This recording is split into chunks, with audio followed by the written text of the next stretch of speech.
அனைவருக்கும் வணக்கம். இந்த வீடியோ என்ன பார்க்க போறோம்னா சேஎன் வைகரில டே 20க்கான டிஸ்கஷன் வீடியோ பார்ப்போம். சரிங்களா? ஃபர்ஸ்ட் கொஸ்டின் பாருங்க. ஃபர்ஸ்ட் கொஸ்டின் என்ன சொல்றாங்க? ஒரு மரத்தின் தற்போதைய உயரம் 847. அது ஆண்டுக்கு 10% வளருது எனில் 2 ஆண்டுகளுக்கு முன் அதன் உயரத்தை காண்க அப்படின்னு சொல்லி கேட்குறாங்க. சரிங்களா? தற்போது உயரம் 847. அப்ப இது என்ன அப்படின்னா எனக்கு ஏ 2 வருஷத்துக்கு முன்னாடி எவ்வளோ டெபாசிட் பண்ணோம், எவ்வளவு உயரத்துல இருந்திருக்கு அப்படின்ற மாதிரி கேக்குறாங்க. சரிங்களா? n 2, r 10%. சரிங்களா? கூட்டு வட்டி ஃபார்ம்னாலே போடுங்க. a = p × 1 + r/100 whole power n. a இருக்கிறதுல என்ன போடுங்கன்னா 847 = p × 1 + 10/100 பவர்ல 2. ஒரு 0 அடி கொடுத்துடலாம். அப்ப 847 = p × LCM எடுத்தீங்கன்னா 10, 11/10 × 11/10. நமக்கு p தான் வேணும். மற்ற எல்லாத்தையும் இந்த பக்கம் கொண்டு வந்துருங்க. இந்த பக்கம் கொண்டு வந்தா என்ன வரும் அப்படின்னா 847 கீழே உள்ளது மேல போகும், மேல உள்ளது கீழே வரும். 10 × 10/11 × 11 = p வரும். ஒரு 11 11 11 77, மிச்சம் ஒரு 7, திருப்பி ஒரு 7, 1 இங்க 7. அப்ப 7 போட்டு ஒரு 2 0. அப்ப 2 வருஷத்துக்கு முன்னாடி மரத்தோட உயரம் என்ன இருந்துச்சு அப்படின்னா 700 சென்டிமீட்டர்னு இருந்துச்சு. சரிங்களா? பி ஆப்ஷன் நம்ம கரெக்ட். அடுத்த 2. ஒரு உருளையின் உயரம் கட்சி 35 சென்டிமீட்டர். அதன் அடிப்பரப்பு அடிப்பரப்புன்னு ஏற்கனவே சொல்லியிருக்கோம். உருளையோட அடிப்பரப்பு என்ன ஷேப்ல இருக்கும்னா வட்ட வடிவில் இருக்கும். அப்போ வட்டத்தின் பரப்பு எவ்வளவு கொடுத்துருக்காங்கன்னா 70 m². அதாவது வட்டத்தின் பரப்பு ஃபார்முலா என்ன? πr² = 70 m². 1 மீட்டர்ல இருக்கு, இன்னொன்னு சென்டிமீட்டர்ல இருக்கு. ஆப்ஷன்ல பாருங்களேன், 2 சென்டிமீட்டர் 2 மீட்டர்ல இருக்கு. சரிங்களா? நம்ம இந்த சென்டிமீட்டரை மீட்டரா மாத்திக்கலாம். மாத்தினா என்ன வரும்? 100 சென்டிமீட்டர் = 1 மீட்டரு. அப்போ 1 சென்டிமீட்டர் = 1/100 மீட்டர். நம்மகிட்ட எவ்வளவு இருக்கு? 35. அப்போ 35 சென்டிமீட்டர் = 35/100 மீட்டர். ரெண்டு பக்கம் 35ஆல பெருக்கிடுறோம். சரிங்களா? இப்போ நம்ம கொஸ்டின் என்ன கேட்குறாங்க? அதன் கன அளவு. அப்போ உருளையின் கன அளவு ஃபார்முலா என்ன? πr² கட்சின்னு வரும். இந்த πr² தான் நமக்கு என்ன கொடுத்துருக்காங்கன்னா 70 × கட்சி 35/100 வரும். ஒரு 0 அடி ஆயிரும். ஐயெல்லாம் 35, மிச்சம் 3, 3 21, 24/10. அப்ப ஆன்சரு 24.5 m³ வரும். சரிங்களா? இந்த ஆப்ஷன் இருக்கான்னு பாருங்களேன். 24.5 m³. டி ஆப்ஷன் நமக்கு கரெக்டா வரும். சரிங்களா? அடுத்து 3வது கொஸ்டின் பாருங்க. என்ன சொல்றாங்க? ஒரு சதுரம் வட்டத்தினுள் அதன் 4 முனைகளும் தொடுமாறு அமைந்துள்ளது. வட்டத்தின் பரப்பு 110 சென்டிமீட்டர் எனில் அதனுள் அமைந்த சதுரத்தின் பரப்பு. அப்போ வட்டத்துக்குள்ள சதுரம் இருக்கு. சரிங்களா? இது வட்டம். வட்டத்துக்குள்ள நமக்கு சதுரம் இருக்கு. சரிங்களா? வட்டத்தின் பரப்பு என்ன சொல்லியிருக்காங்க? 110 சதுர சென்டிமீட்டர், அல்லது நான் சென்டிமீட்டர் ஸ்கொயர்னு போட்டுக்கிறேன். சரிங்களா? வட்டத்தோட பரப்பு ஃபார்முலா πr² = 110. அப்போ r² என்ன வரும்னா 110. 22/7 இந்த பக்கம் போச்சுன்னா 7/22 வரும். அடி கொடுத்தீங்கன்னா 1 இங்க 5. அப்போ r = 35. r² = 35. அப்போ r என்ன வரும்னா √35. சரிங்களா? அப்போ இது எனக்கு மையம் வட்டத்துக்கு. இது எவ்வளவு? ஆரம் எவ்வளவுனா √35. அப்ப இதையும் நான் ஜாயின் பண்றா என்ன வரும்? இந்த கோடு வட்டத்துக்கு விட்டமா இருக்கும். சரிங்களா? விட்டம் என்ன? d = 2r. அப்போ 2 × √35 அப்படின்னு சொல்லலாம். சரிங்களா? இந்த விட்டம் சதுரத்துக்குள்ள பாருங்களேன். சதுரத்துக்கு என்னவா இருக்கு? மூலை விட்டமா இருக்கு. சரிங்களா? அப்போ சதுரத்தின் மூலை விட்டம் எவ்வளவு கொடுத்துருக்காங்கன்னா 2√35. சரிங்களா? ஓகேவா? வட்டத்துக்கு பார்க்கும்போது டயகனல் இது விட்டமா இருக்கும். சதுரத்துக்கு பார்க்கும்போது இது வந்து மூலை விட்டமா இருக்கும் சரிங்களா. இப்போ கொஸ்டின் வந்து நமக்கு என்ன கேக்குறாங்க, சதுரத்தின் பரப்பு மூலை விட்டம் கொடுத்திருந்தாங்கன்னா சதுரத்தின் பரப்பு ஃபார்முலா என்ன, ஆஃப் டி ஸ்கொயர்னு வரும் சரிங்களா. அப்போ 1/2 இன்ட்டு டி வந்து என்ன நமக்கு 2 √35 ஹோல் ஸ்கொயர் சரிங்களா. அப்போ 1/2 இன்ட்டு 2 ஸ்கொயர் பண்ணா 4, இங்க 35 √35 ஸ்கொயர் பண்ணா 35, 1 இங்க 2, அப்போ ஆன்சரு 70 சதுர சென்டிமீட்டர் அல்லது சென்டிமீட்டர் ஸ்கொயர் சரிங்களா. 70 சென்டிமீட்டர் ஸ்கொயர். சி ஆப்ஷன் தான் நமக்கு கரெக்டா இருக்கும் சரிங்களா. அடுத்த சம், 4th சம். கயிற்றால் கட்டப்பட்ட மாடு மேய்ந்த பகுதியின் பரப்பு 9856 சதுர மீட்டர் எனில் கயிற்றின் நீளம் சரிங்களா. இப்போ இதை நான் மையமா வச்சுக்கிட்டு ஒரு கயிற்றை வச்சு ஒரு மாட்டை கட்டுறேன் சரிங்களா. மாடு எவ்வளவு பரப்ப மேயும், இந்த கயிறால எவ்வளவு தூரம் ரொட்டேட் ஆக முடியுமோ அவ்வளவு தூரம் அதால இந்த பரப்பு எல்லாத்தையுமே அதால மேய முடியும் சரிங்களா. இது என்ன ஷேப் அப்படின்னா வட்டம் சரிங்களா. அப்போ வட்டத்தோட பரப்பு தான் நம்ம கொடுத்துருக்காங்க.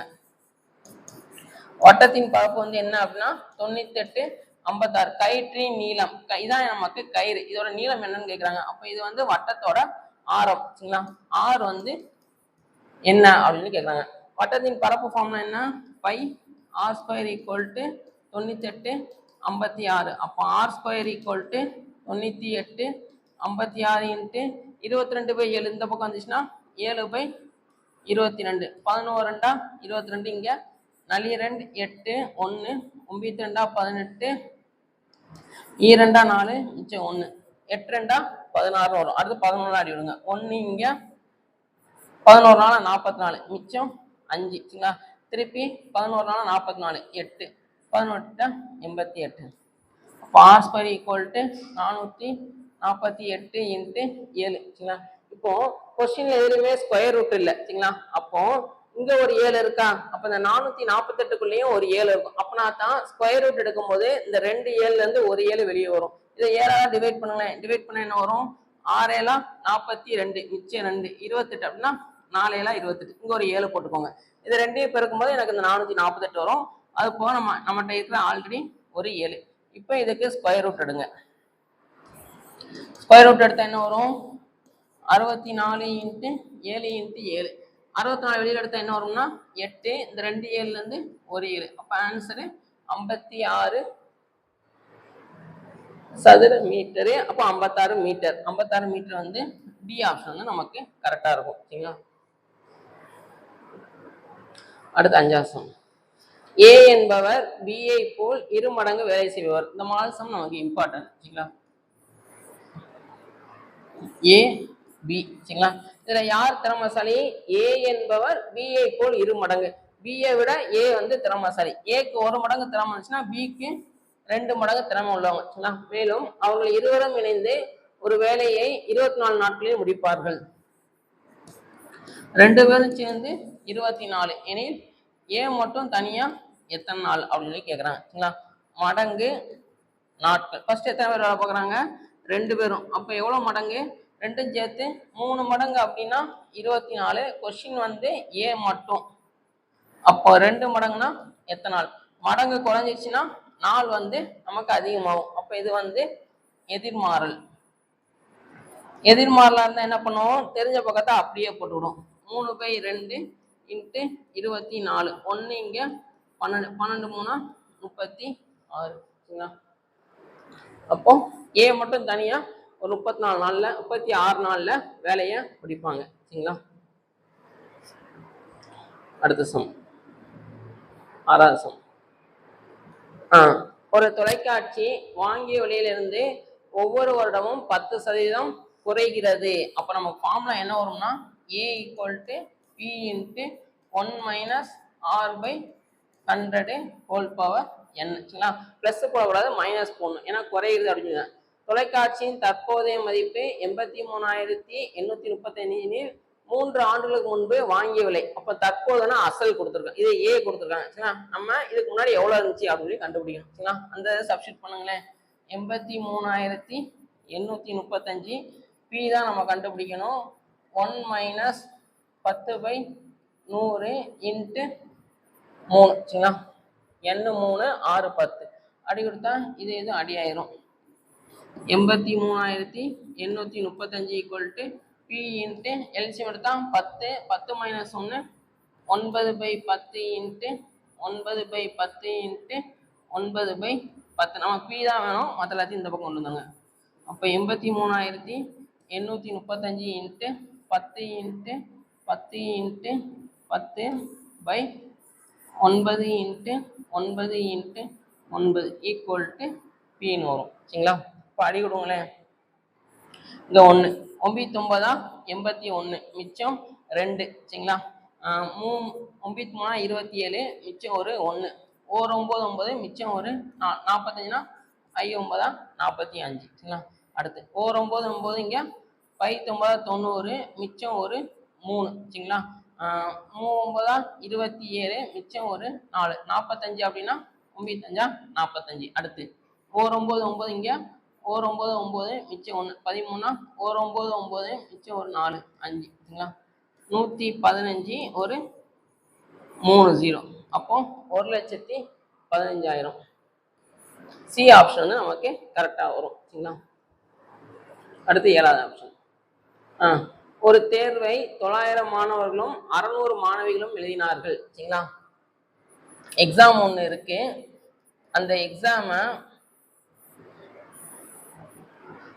மாணவர்கள் வந்து ஒரு 900 பேர், மாணவிகள் வந்து 600 மாணவிகளும் எழுதினார்கள். அந்த தேர்வில் 70% மாணவர்கள், அப்போ 70% மாணவர்கள் வந்து பாஸ் பண்ணியிருக்காங்க, மீதி 30% வந்து ஃபெயில் ஆயிட்டாங்க. ஏன்னா இதுல வந்து 100% இருக்கும், அதுல 70 பாஸ் 30 ஃபெயில். அதே மாதிரி பெண்கள்ல 85% மாணவிகள் வந்து பாஸ் ஆயிட்டாங்க, அப்போ மீதி உள்ள 15% வந்து நமக்கு ஃபெயில் ஆயிட்டாங்க. சரிங்களா?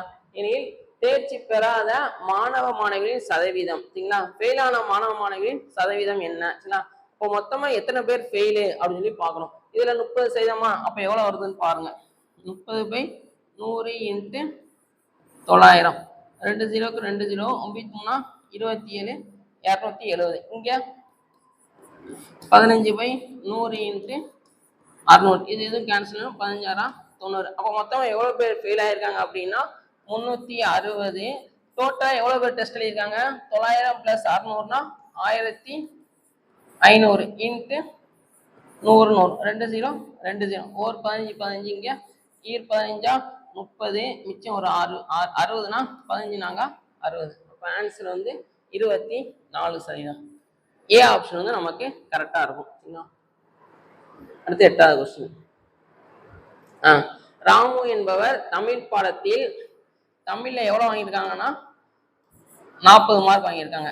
எவ்வளவுக்கு அப்படின்னா 50க்கு. அதே மாதிரி ஆங்கில பாடத்தில் இங்கிலீஷ்ல எவ்வளவு வாங்கியிருக்காங்க அப்படின்னா 25க்கு 20, 25க்கு 20 மதிப்பெண்களும். அடுத்து அறிவியல் பாடத்தில் 40க்கு 30, 40க்கு டெஸ்ட் எழுதுறாங்க, அதுல 30 மார்க் வாங்குறாங்க. சரிங்களா? அடுத்து கணித பாடத்தில் மேக்ஸ்ல வந்து 80க்கு டெஸ்ட் எழுதுறாங்க, 68 மார்க் வாங்கியிருக்காங்க. இது கொடுத்துருக்கு. எனில் அவர் எந்த பாடத்தில் சிறந்த சதவீதம் பெற்றுள்ளார் அப்படின்னு கேட்குறாங்க. ஒரு 4 சப்ஜெக்ட்ல டெஸ்ட் எழுதுறேன், எனக்கு 4மே வேற வேற மார்க்ல டெஸ்ட் வைக்கிறாங்க. சரிங்களா? ஒரே மார்க்ல வச்சிருந்தாங்கன்னா எது ஹையஸ்டோ அதான் அதிக சதவீதம்னு சொல்லிடலாம். சரிங்களா? வேற வேற மார்க்ல வைக்கிறதுனால நம்ம இப்போ பெர்சன்டேஜ் கண்டுபிடிக்கணும். சரிங்களா? எல்லாத்தையும் 100ஆல பெருக்குங்க. ஏன் 100ஆல பெருக்கிறோம்னா பெர்சன்டேஜ் கண்டுபிடிக்க போறோம்.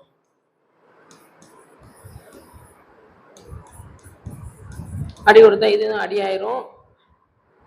4 2 8 I2 10, 1 இங்க 17, அப்போ 85%. இங்க அடி கொடுத்தா இது அடி ஆயிரும். 2 இங்க 5, 1 இங்க 6, 6 5 சரி, இங்க வந்து 15 வரும். சரிங்களா? 15 5 75% வரும். சரிங்களா? அடுத்து இங்க 1 இங்க 4 20 80%. அடுத்து இங்க அடி கொடுத்தா 1 இங்க 2, அப்போ இங்கேயும் நமக்கு 80%. சரிங்களா? அப்போ எதுல ஹையஸ்ட் பெர்சன்டேஜ் வாங்கியிருக்காங்கன்னா மேக்ஸ்ல தான் 85%. சரிங்களா? கணித பாடத்தில் அதிக சதவீதம் பெற்றுள்ளார் அப்படின்னு சொல்லி வரும். சரிங்களா? அடுத்து இரண்டு ஈரிலக்க எண்களின் பெருக்கல் பலன் 300. ரெண்டு நம்பரை பெருக்குனா நமக்கு 300 வருதான். அவற்றின் மீ போ கா HCF வந்து 5 அப்படின்னா அவ்வெண்கள் என்ன அப்படின்னு கேட்குறாங்க. இப்போ இதுல இருக்கிற எல்லாத்தையும் பெருக்குனா எனக்கு என்ன வந்துடும்னா 300 வந்துடும். சரிங்களா? HCF தான் நமக்கு கீ பாயிண்ட். இது ரெண்டுக்கும் HCF 10. இது ரெண்டுக்கும் HCF வந்து என்ன வரும் அப்படின்னா 1ன்னு வரும். சரிங்களா? இதுக்கு HCF 10, இதுக்கு HCF 5. அப்போ நமக்கு டி ஆப்ஷன் வந்து நமக்கு கரெக்டா வரும். சரிங்களா? அடுத்து 10வது. ஒரு மிகை முழுனா பாசிட்டிவ் நம்பர். சரிங்களா? பாசிட்டிவ் இன்டிஜர்ஸ் 88ஆல் வகுக்கும் போது மீதி 61 கிடைக்கிறது. அதே மிகை முழுவை 11ஆல் வகுக்கும் போது கிடைக்கும் மீதி என்ன அப்படின்னு சொல்லி கேட்குறாங்க. சரிங்களா? இப்போ 13 ஒரு நம்பர் இருக்கு. சரிங்களா? இதை 5ஆல நான் வகுக்கிறேன். என்ன வரும்? ஈரஞ்சா 10 மிச்சம் 3. சரிங்களா? அப்ப இந்த 13 நான் எப்படி எழுதிக்கலாம்? இது 2ஓட பெருக்கு தொகை 2 × 5 பிளஸ் வந்த மீதி. கரெக்டா? ஈரஞ்சா 10, 10 + 3 13 எனக்கு கொடுத்துருக்க நம்பர் வந்து. சரிங்களா? இப்போ இதையும் அதே மாதிரி தான் எழுத போறேன். சரிங்களா? இதுல எந்த நம்பர் எனக்கு என்னன்னு தெரியாது, அதனால அதை நான் ஏன்னு எடுத்துக்கிறேன். ஏ அப்படிங்கிற ஒரு மிகை முழுவை 88ஆல வகுக்கிறேன். வகுக்கும் போது மேல எனக்கு 1 கிடைக்கும். சரிங்களா? மீதி என்ன கிடைக்கும்? 61 கிடைக்கி அப்படின்னு சொல்றாங்க. அப்ப இந்த ஏ அப்படிங்கிற நம்பரை நான் எப்படி எழுதிக்கலாம்? ஏ = இது 2ஓட பெருக்கு தொகை 88 × b + 61 மீதி. இங்க எழுதுனா அதே மாதிரி இங்க எழுதிக்கிறேன். சரிங்களா? இப்போ என்ன சொல்றாங்க? இந்த ஏ அப்படிங்கிற நம்பரை எதால வகுக்குறாங்க? 11ஆல் வகுக்கும் போது கிடைக்கும் மீதி. சரிங்களா? இப்போ இது வந்து எனக்கு 11வது டேபிள்ல கம்ப்ளீட்டா டிவைட் ஆயிரும். கரெக்டா? ஏன்னா இந்த பி அப்படிங்கிறது 88ஓட பெருக்கு தொகையா இருக்கு. இப்போ இதை 11ஆல நான் அடி கொடுத்தா 11 11 8. அப்ப இங்க மீதி எனக்கு எதுவுமே வராது, 0 தான் வரும். சரிங்களா? அப்ப இந்த இடத்த மட்டும் 11ஆல டிவைட் பண்ணுங்க. டிவைட் பண்ணா என்ன வரும்? 61 11 11 5 55. அப்ப மீதி என்ன வரும்? 6ன்னு வரும். சரிங்களா? இதை 11ஆல டிவைட் பண்ணும் போது ஒரு 5 தடவை எனக்கு போயிருது. போனதுக்கு அப்புறம் மீதி என்ன வருது? 6ன்னு வருது. சரிங்களா? அப்ப ஆன்சரு 6ன்னு வரும். டி ஆப்ஷன் வந்து எனக்கு கரெக்டா இருக்கும். சரிங்களா? ஸோ என்ன பண்றோம் அப்படின்னா இதை நல்லா பார்த்துக்கோங்க. அதை வச்சு இதை நான் பண்றேன். சரிங்களா? ஏ அப்படிங்கிற நம்பரை நான் எப்படி எழுதிக்கலாம்னா 88 × b + 61. சரிங்களா? இப்போ இதை நான் 11ஆல டிவைட் பண்ணும் போது இது கம்ப்ளீட்டா எனக்கு 11ஆல டிவைட் ஆக முடிச்சிடும். சரிங்களா? அப்போ இதை மட்டும் வகுங்க. இதுல மீதி என்ன வருதுன்னு பாருங்க. சரிங்களா? அடுத்து மீ போ மா எல்சிஎம் வந்து என்ன அப்படின்னு சொல்லி கேட்குறாங்க. என்ன இருக்கு? ஃபர்ஸ்ட் இது 5x - 10. 5 காமனா எடுத்தா என்ன வரும்? x - 2. சரிங்களா? அதே மாதிரி இங்க 5x² - 20. 5 காமனா எடுத்தா என்ன வரும்? x² - 4. சரிங்களா? அப்போ 5 × x - 2 × x + 2 a² - b² formula. ஓகேவா? 5 × x² - 2². சரிங்களா? இப்போ என்ன கேட்குறாங்க? எல்சிஎம் தான் கேட்குறாங்க. அப்போ வெளியில இருக்கிற நம்பருக்கு எல்சிஎம் பார்த்தா 5, மீதி உள்ளதை அப்படி எழுதிருங்க. x - 2 × x + 2. 5 × x - 2 × x + 2. Sometimes இது எப்படி எழுதலாம்னா 5 × x² - 2². இந்த மாதிரி எழுதிக்கலாம். ஓகேவா? 12வது கொஸ்டின். திருப்பி மீ போமா. ஆன்சர்ல நம்பர்ல நெகட்டிவ் இருக்கு. ஃபர்ஸ்ட் வெளியில இருக்க நம்பருக்குலாம் இது பாருங்க, எல்சிஎம் பாருங்க. 16 - 12 8. 4ஆம் வாய்ப்பாடு போட்டா 4 16 - 3 2. திருப்பி 2ஆம் வாய்ப்பாடு போட்டா 2 4 - 3 1. இதுக்கப்புறம் பொதுவாக எதுவும் போகாது. அப்போ அப்படியே பெருக்கி விட்டுருங்க. 4 2 8 8 2 16 16 3 48. 16 × -3 ஆன்சரு -48. அப்போ -48 இருக்கிற மாதிரி பார்த்தா ஒரே ஒரு ஆப்ஷன் தான் இருக்கு. சரிங்களா? சி ஆப்ஷன் தான் நமக்கு கரெக்டா வரும். அடுத்து 13வது. 25% 25% என்ன அப்படின்னு கேட்குறாங்க. இதுக்கு பெர்சன்டேஜை மட்டும் எடுத்துடுங்க. 25/100 × 25/100. 25 25 625/10,000. சரிங்களா? 4 0க்கு 4 0. இப்போ கீழே 4 0 இருக்கா? அப்போ இங்க இருக்கிற புள்ளியை வந்து ஒரு 4 இது தள்ளி போகும். ஆல்ரெடி ஒரு 3 நம்பர் இருக்கு. அப்போ இங்க இன்னும் ஒரு 0 சேர்த்துக்கலாம். அப்படின்னா தான் எனக்கு 4 நம்பர் வரும். அப்போ ஆன்சர் வந்து 0.0625 வரும். சரிங்களா? 0.0625 அப்படின்னு சொல்லி வரும். சி ஆப்ஷன் தான் நமக்கு கரெக்டாக வரும். அடுத்து 14வது சம். ஆண்டுக்கு 13% தனி வட்டி விதத்தில் ஒரு தொகை 16,500 இருந்து எத்தனை ஆண்டுகளில் 22,935 மாறும்? அப்ப எவ்வளவா மாறுது? 22,935 எவ்வளவு டெபாசிட் பண்ணோம்? 16,500. அப்ப 5, 3, 4, இங்க 1, இங்க 12. 12ல 6 போயிடுச்சுன்னா 6. அப்ப எஸ்ஐ வந்து எனக்கு எவ்வளவு அப்படின்னா 6,435. ஃபார்முலா அப்படி சப்ஸ்டிட் பண்ணுங்களேன். 6,435 இன்ட்டு 100 பை எவ்வளோ டெபாசிட் பண்ணோம்? 16,500 இன்ட்டு 13 ஈக்குவல் டு என்னன்னு வரும். இல்லை என்ன தான் நம்ம கண்டுபிடிக்கணும். அடி கொடுத்தீங்கன்னா 2 0க்கு 2 0. அப்போ 3 5 15 மிச்சம் 1, 3 5 15.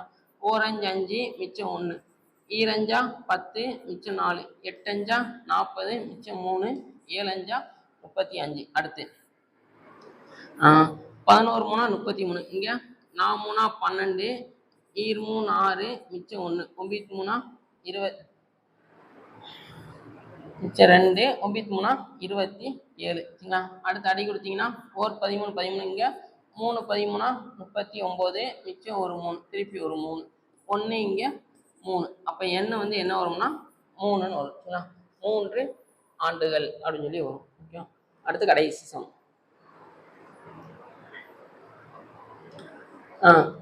ஒரு தொகையானது 3 ஆண்டுகளில் 12% தனி வட்டி விதத்தில் ரூபாய் 17,000 கிடைக்கிறது எனில் அந்த அசலை காண்க. சரிங்களா?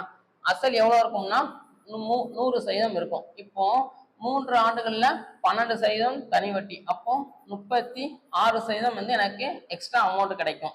அப்போ 136% தான் என்ன அப்படின்னா நமக்கு இந்த 17,000. கொஸ்டின் வந்து என்ன கேட்குறாங்கன்னா 100% வந்து என்ன அப்படின்னு கேட்குறாங்க. பெர்சன்டேஜ் குறைஞ்சிச்சுன்னா அமௌண்ட்டும் குறையும். அப்போ இது வந்து நேர்மாறல். நேர்மாறலா இருந்தால் என்ன பண்ணுவோம்? தெரிஞ்ச பக்கத்தை தலைகீழா போடுவோம்.